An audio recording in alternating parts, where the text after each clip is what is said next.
now listening to the Arsenal Therapy Podcast. Hello and welcome back to the 15-minute show, part of the Arsenal Therapy Podcast. Today we're going to talk about Arsenal's new number 9. We finally have a striker and his name is Viktor Gyökeres. He is the man tasked with scoring the goals, leading the line, and hopefully, as part of a new look Arsenal attack, delivering silverware to the Emirates. It's long overdue. It's also long overdue to have an out-and-out striker in the team, someone that just wants to score goals. And Viktor Gyökeres has described returning to the Premier League as revenge. Revenge. Such a great word for a striker who also said that he only thinks about scoring goals and winning. This is a man that was so desperate to come to Arsenal, he forwent a €2 million bonus at Sporting. His agent also waived his commission fees, and that allowed Arsenal to get the deal done for around 55 million plus about 8.6 million in add-ons. In short, this is a very, very good deal for Arsenal. He's a 27-year-old coming from a league much weaker than the Premier League, so the adaptation will be tough. He knows that the adaptation will be tough. He's seen other players do it, but he has played in the Championship and thrived there. So we're going to have a look at Gyökeres, what he will add to Arsenal, and ultimately why this should be a signing that people are really happy about and celebrating rather than just looking at the negative sides. This guy is a top striker who scores goals. 55 games, 58 goals and 16 assists last season. An absolutely stunning record for a player that does just want to put the ball in the back of the net. You look at where he operates on a pitch and you see a player that just wants goals. Last year, he was the top scorer in the Nations League for Sweden as well. This went very much under the radar. He finished with 9 goals in the competition.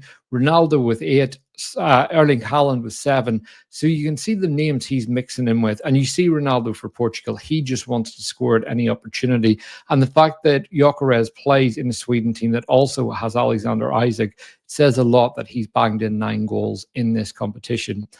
And he was also the top scorer in Europe last season, however, finished second in the European Golden Boot race because of the point scoring system. So in Portugal, every goal classes as 1.5 points, meaning that Gyökeres got 58.5 points compared to Kylian Mbappe in Spain, where every goal counts as 2. So he finished with 62 points, narrowly beaten Gyökeres despite him scoring 8 more goals last season. So a phenomenal record. And you look at the players that he's above: Mo Salah, Lewandowski, Harry Kane. These are all top footballers, and many of these strikers would massively improve Arsenal. Omar Mamouche was a player that we were linked to in January that we really wanted, and unfortunately City took us from him. Gyökeres is outscoring all of these players. The question is, can it translate to the Premier League? And you look at where his shots come from. He's a player that shoots a lot from inside the box. He can score from outside the box. Yes, he can. Of course he can. He's got a phenomenal shot. But his area of danger is inside the penalty area. And that's something that Arsenal don't do enough of. We have a load of touches inside the box. We have a load of possession around it. But we often don't have a player that will just get that edge and shoot. Gyökeres at times takes a bit too long to release his shot, but he's a phenomenal shooter. He strikes the ball incredibly well, and he doesn't even need to be set to hit that shot. That's something that I really like about him. He's got that Aubameyang-esque thing in him where he doesn't need to actually set himself. He's happy with a scuff finish to put the ball in the back of the net. And in terms of where he operates, so you can see his most congested area of play is on the left, inside the box. Again, Arsenal don't have a player that operates in this zone. Kai Havertz, when he's playing, likes to drop into the right side and tends to focus more on the right half space rather than inside the penalty area where Gyökeres is actually heavily congested. But what's really interesting about this is the area Gyökeres operates in is the opposite to where Kai does his best work. These two could very much play together, with Kai playing in arguably his favored position as a second striker. Both incredible pressers, both really hard workers, and two players that want to get you up the pitch. Kai's a great target man, great in the air, flicking them on. Gyökeres not too strong, but an unbelievably powerful runner to push teams back and get in behind. And in terms of his stats, shot creating actions, 99th percentile. Again, this is something that I don't see enough from Arsenal. Interestingly, progressive carries, 99th percentile, and progressive carries, progressive passes as well, 99th percentile. These are things that Arsenal have lacked in. And interestingly, we were going out to get Noni Madueke, who's also one of the top progressive carriers in the Premier League and across Europe, both in terms of taking the ball into the box and progressive carry distance. Gyökeres is someone that does this extremely well, although I do have to say a part of that and why he ranks so highly consistently is because Sporting play such a counter-attacking game. But the shot creating actions, that is the big thing for me. Arsenal win so many high turnovers every game and don't turn them into shots, and that is a problem. But with Gyökeres, we talk about him being 27. He hasn't played many minutes. This is going right back to his youth career. And you see, it's only in the last few years that he's actually played minutes. And that's a big positive for Arsenal. This guy's 27 years old. People are concerned about his age. I tend to look at miles in the tank. If you compare him to someone like Saka, Saka's played a lot more minutes than him already, despite being 3 or 4 years younger than him. Raheem Sterling was a great example of this. Sterling was 30. He played like a 36-year-old whenever he arrived at Arsenal. There's other players who are 30 and are looking very, very sharp. By contrast, Sterling was playing elite football when he was 17. Same with Saka, same with Nwaneri right now. But Gyökeres has had to grind his way right up to the top. And that's why his minutes are only really starting to come now. So when we talk about late bloomers, with Gyökeres, a big part of that is because he's only actually developing on the pitch now because he's only started to play in recent years. And as a 9 as well, it's a very, very complex role in the modern game because you're essentially playing by yourself up front. Whereas back in the day, you often played 2 strikers together and you'd one working off another. So you could accommodate a younger player much easier who could be that fox in the box carrier.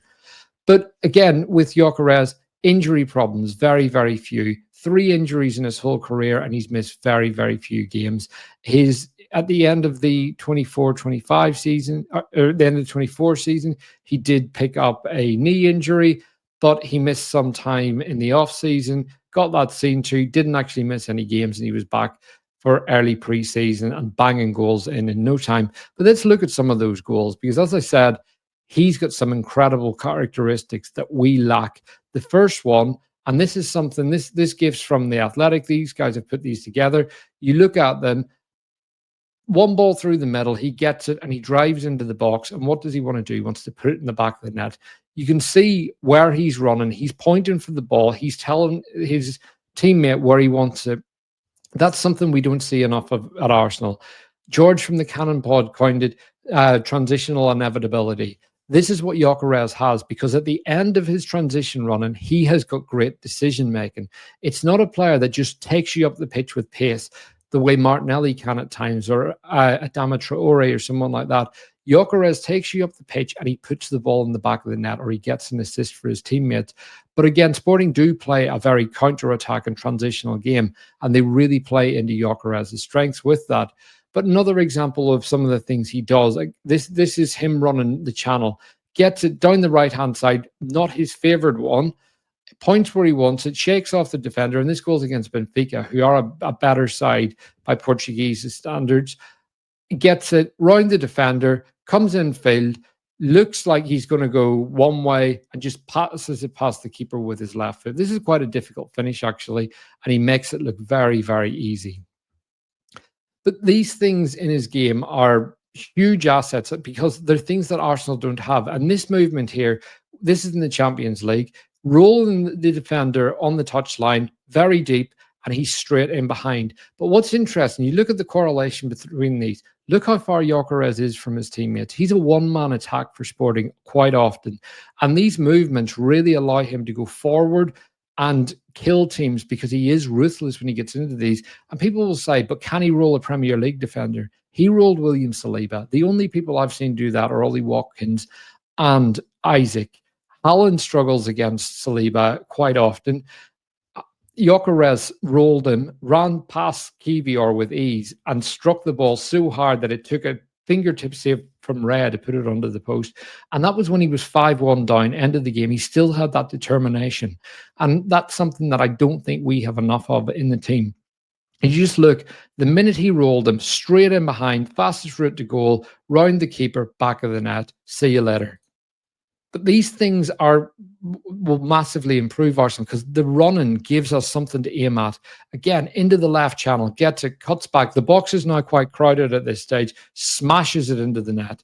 He's not looking for finesse at times. He's straight round his man and he can roll round a player. This is what Arsenal don't have a lot of, a player that can go right round with strength and shake their man off and get where they need to be. And his touch is unconventional. Everything about Gyökeres is somewhat unconventional, except his ball striking, which is just absolutely phenomenally ruthless. These movements, you can see when the box starts to crowd, he shoots early. He doesn't wait for more defenders to get back. And that's something that we want to see more of at Arsenal. We talk about horseshoeing. Sometimes you need to release that pass quicker. And this is where someone like Zubimendi can really thrive with Gyökeres because he will make those runs. And this is a Zubimendi type area of the pitch. Zubimendi gets it quite often, plays that ball first time over the top, left foot, right foot. He's one of the top line breakers in Spain last season. And Gyökeres is one of the best transitional runners because he knows where he wants the ball. He's not going to get the same space as he does in Portugal, but look at these finishes.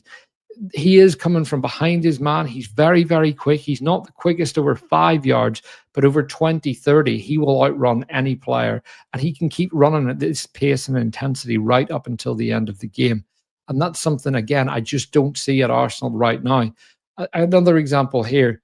Holman gets the ball in midfield, pops it into a teammate, gets it straight back to his man, turns, and in he goes. This, ironically, Sesko lost the ball in this position. Into Gyökeres, he squares up his man. Where's he going to go? He knows he wants it on his right foot. Defender basically plays him onto his left. Thank you very much. Back of the net, smashes it in. And you look at the speed that this happens with. You can see Sesko after losing it. Gyökeres on his bike, this is where I want the ball. And this is the motion here, right? Where's he going to go? Right, right, right. No, onto the left, top corner of the net. Absolutely ruthless. And this, again, you can see the running power behind him. Champions League once again. Ball comes down down the sideline, onto the left, rolls another player.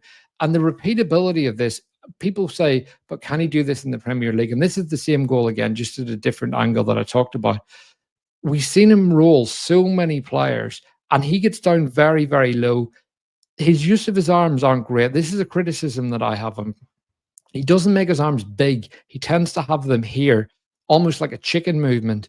And he, instead of really shaking his man off the way or holding his man off the way someone like Drogba would, he goes down low and rolls round them. This is something that can be worked on in training. I don't see this as a major issue because you know what's going to happen on the first day of training? Gabriel is going to smash him in the back the minute there's contact. Saliba is going to go in, but Gabriel is going to be the first player to hit him. Second time Gabriel goes in, Gyökeres is going to think he's coming at me. How do I protect the ball better? And playing with better centre-backs in training will improve him.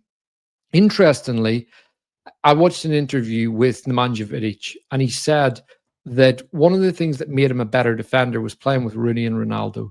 That those two were two players that were so difficult to train against that games were almost easy for him. And that was something that just ultimately grew him so much because he became a better player because of that. And I think Gyökeres will go into that camp. He's so focused, so determined, so just absolutely die hard in front of goal that he wants to get that ball in the back of the net, that I think he will work on every area of his game in training. There's something else that I've noticed quite a bit with Gyökeres, and it's his ability to attack the six. It doesn't happen loads at Sporting because they don't play cutback football in the same way Arsenal do. But Gyökeres is very good at it. And with a striker, with that striker's instinct and true goal-getting ability, and someone that just has that intrinsically, they will start to sniff what their creators do. Bukayo Saka quite often plays the ball across the face of the goal and no one is there to pick it up. No one's getting it in the end of it. We see it from the other side with Martinelli as well. And our nines aren't the kind of nines that want to kill themselves to get in, slide in, do whatever it takes, kill themselves, clatter into the post to get in the end of that ball. Havertz is quite good at arriving when he's playing repeatedly at the 9 role, but often Havertz is asked to go into the left 8, the right 8, play as a second striker. His role changes all the time, but people just think Kai Havertz moved to 9. That's not actually the case. If you look at where Kai Havertz goes in games, he's asked to do so many different jobs, and he is a true Swiss Army knife that gives Arsenal real tactical flexibility. This is why, back to mentioning the heat maps, I think that Havertz and Gyökeres can actually play together. But Havertz last season ran himself into the ground. His form dropped off, his ball striking dropped off because he was absolutely exhausted. I think Havertz will still start a lot of games with Gyökeres in the team, especially at 9. But I think these two can play together and they can take minutes off each other. They can protect each other's legs, and ultimately that will help their ball striking as well. Because if you're completely burnt out from repeated runs in a game, you are going to struggle with your ball striking. And that's not a surprise. That happens to anyone. So having this extra firepower and the ability to power up from the bench will help Arsenal. It will help both of our strikers. And I mentioned Zubimendi. Zubimendi's a chess master in the middle of the park. He gets the ball, he moves it quickly. He can go left foot, he can go right foot. Gyökeres is a great channel runner. Zubimendi loves players like that. Gyökeres will go straight down the channel. Martinelli's someone that played his best football at Arsenal in 22-23. People often attribute that to Granit Xhaka, but actually, Gabriel Jesus repeatedly went out to the left wing. That allowed Martinelli to come inside and really kill teams in the half space and get himself closer to goal and within shooting distance, because Arsenal had those positional rotations in attack. Since then, Havertz has been more of a right-sided player. He wants to drift out right, and we saw last season that Havertz and Saka were actually swapping positions, and that was happening quite a bit. Towards the end of the season when Saka came back, he was actually going into the 9 position when Marino was dropping deep. And that's something that wasn't picked up loads, but it was happening very, very early. It was happening in pre-season.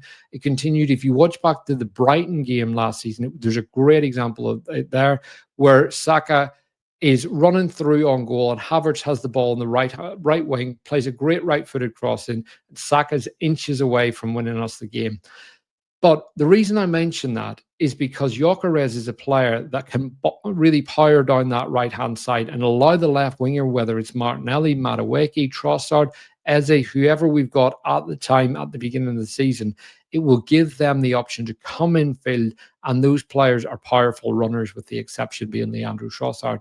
Ultimately, with this, I do see real flexibility, but I want to come back to a couple of points, and these are the more concerns that we have to have about Gyökeres. The first, I mentioned the use of his arms. That's something that I think can be worked on. The same with really dealing with contact. He's very, very good at it, but there's areas of improvement, making himself bigger, protecting the ball better, shielding it properly. Rather than going to roll every time, you don't have to roll a player every time. You don't have to win every duel. Sometimes you just have to smash your man, make sure you're taking them down area they don't want to go. And that's something that Havertz is very good at and wins us territory up the pitch a lot. Create space for his teammates. And I think this is something that will be coached into Gyökeres.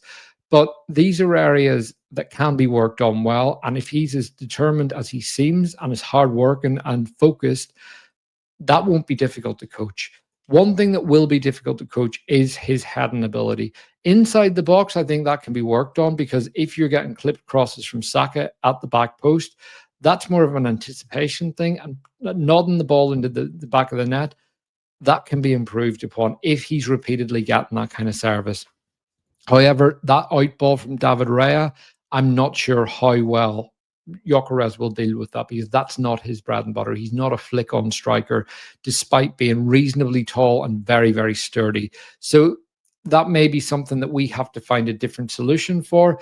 But ultimately, it's one that we do have Havertz. We have Marino. Declan Rice is decent in the air. We've got other players that are good in the air. So having another aerial duel monster isn't the most pressing thing for me. And I think this season, runners are the most important thing in the team. We need more pace. We need more unpredictability. And I think Gyökeres does that just because he hits shots, he smashes the ball, and he wants to score. Add Madueke into the mix as well. And again, he's a player that can come in field, he can cause chaos, and he can do things that others in our team can't do. And on top of that, we're going to have Bukayo Saka fit. I don't think that Viktor Gyökeres is the be-all and end-all solution. I think this is an incredible player who wants to score goals, and I think he can get 20 next season for us. Ultimately, what Arsenal have to look at is, what is the gap between us and winning the title? The gap last season was the fact that all our attackers were injured, so we only scored 74 goals. That wasn't enough. We need to add at least 20 to that. So really, we need to be looking at that between Madueke, Gyökeres, and our attackers being fit. And we can score 100 goals. We scored 91 goals a couple of years ago, and we did that with relative ease without a number 9. So bringing someone like Gyökeres in, he can get those goals and he can help add things that we don't have. Because as I said, there's too many chances that go unpunished. We're also adding Madueke, who will create chances and get in the end of things himself. He's a similar player like Gyökeres. The two of them hit over 3.5 shots a game. Arsenal don't have enough players with high shot volumes. To add two attackers that both love shooting, that's a sign that Mikel wants to have variety. He wants to have variation, and he wants less of the predictability with the horseshoe and the very, very controlled build-up that he's become known for. Because actually, this is a manager that went out and bought Gabriel Jesus. He brought Zinchenko and essentially gave him a free role in the team. After Zinchenko, he bought Calafiori and he brought Miles Skelly in and gave him the freedom to play. Since Jesus' injury, he's never had that kind of player. So this is a sign that we've got a player like Gyökeres that's just straight line runner and chaos with Madueke. Arsenal want to do something different this year. We're recognizing our flaws in the team and bringing these players in. But one other concern is his touch. His first touch can fly off his boot. There's times where he gets too into a duel with the defender, and by not making himself big, his touch just flies away. And also, whenever he gets the ball outside the box, there's times he can take too many steps before he's setting himself. So not necessarily touches of the ball, but steps in the build-up to hitting it. And that can allow defenders to close you down. But what I hope, and I mentioned this earlier, is that playing with Gabriel, Saliba, Declan Rice, these players that come in and smash you and win it quickly, that will help Gyökeres speed up his decision-making and make sure that he's protecting the ball better, he's releasing it faster, and ultimately he's becoming a better player. Give us your thoughts on this. Do you think this is the right signing for Arsenal? If so, why do you think it is? What will he add that we don't have? And how many goals do you think he'll score?